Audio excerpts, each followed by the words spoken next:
Hello বন্ধুগণ, শীতকাল মানেই একটু পিঠে পুলি পায়েস। তো আজকে কেমন মনটা একটু পায়েস পায়েস করছিল, তো বানিয়ে ফেলবো ভেবেই নিলাম। তো দুধ এনে দুধটা পায়েসতে আমি একটুখানি বসিয়ে দিয়েছিলাম গ্যাসে। আর এখানে দেখছো 100 গ্রাম মতন গোবিন্দভোগ চাল নিয়ে নিয়েছি, যেটা কিনা আমি না ধুয়েই ওটা আমি ঘি দিয়ে মাখিয়ে নিচ্ছি। তোমরা হয়তো বলবে যে চালটা না ধুয়েই আবার কীরকম পায়েস করছে।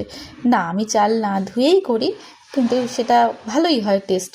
জানি না, অনেক কিছুই তো হাজিবুজি খেয়ে নিই, তো চালটা না ধুয়ে খেলে কোনো হয়তো ক্ষতি হয়ও না। তো যাই হোক, এটা আমি ভালো করে একটু মাখিয়ে নিয়ে রেখে দিলাম। আর দুধটা ওইদিকে ফুটছে। আর একটা কাজ করেছিলাম, সেটা হচ্ছে একটা 10 টাকার গুঁড়ো দুধের প্যাকেট এনেছিলাম, যেটা কিনা আমি সেই গরম দুধটা বসিয়েছিলাম ওটা দিয়েই আমি একটু গুলে নেবো। তো এটা পুরো দুধটাই আমি নিয়ে নিয়েছি। তার কারণ কি বলতো, এই গুঁড়ো দুধটা দিলে দুধটা একটু গাঢ় হয় আর টেস্টটাও অনেক বেশি ভালো হয়। পায়েসে দেখবে কনডেন্স মিল্ক দিলেও টেস্টটা খুব ভালো হয়। তো আমার কাছে তো নেই, তার জন্য আমি এই গুঁড়ো দুধটাই নিয়ে এসে এটা গুলে নিলাম। নিয়ে এইটা এরপরে ওই দুধের মধ্যে আমি এই পায়েসটা কিন্তু আমি করব পাটালি দিয়ে, মানে যেই গুড়ের পাটালি কিনতে পাওয়া যায় ওই পাটালিটা দিয়েই করব। আর এই যে চালটাও আমি দিয়ে দিলাম। আর এই পাটালিটা আমাদের নিয়ে আসা ছিল, পাটালিটা কিন্তু খুব ভালো ছিল। আমি ভেবেছিলাম হয়তো খারাপ হতে পারে, কিন্তু না, পাটালিটা খুব ভালো ছিল। একদম ইটের মতন শক্তও না, আবার নরমও নয়, বেশ ভালোই ছিল।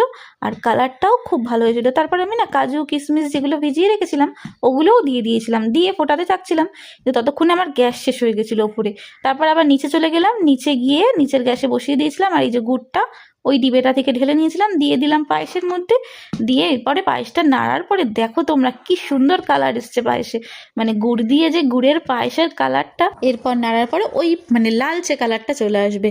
আর গুড়ের পায়েস কিন্তু খেতে খুব টেস্ট হয়। তোমরা কারা কারা বাড়িতে করেছো আমায় কিন্তু জানিও। আর আজকে পৌষ পার্বণের দিনে তো সবার বাড়িতেই পিঠে পুলি হচ্ছে, আমার বাড়িতে কি হবে সেটা দেখা যাক সন্ধেবেলায়। তো যাই হোক, পায়েসটা খুব টেস্টি হয়েছিল, খুব সুন্দর হয়েছিল। তোমরা সবাই কমেন্টস করে জানিও পায়েসটা কেমন হয়েছে। টাটা।